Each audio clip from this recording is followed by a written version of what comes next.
Lento!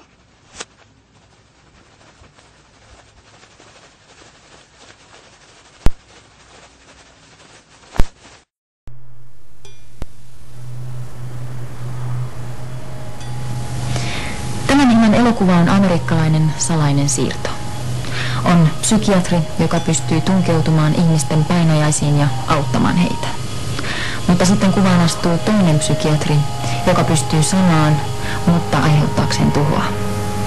Nämä kaksi psykiatria ja presidentti, joka näkee painajaisia ydinsodasta, on vaarallinen yhdistelmä. Elokuva on kertomus hyvän ja pahan kohtaamisesta, kumpi voittaa ja miten käy salaisuuksien. Se nähdään ihan kohta.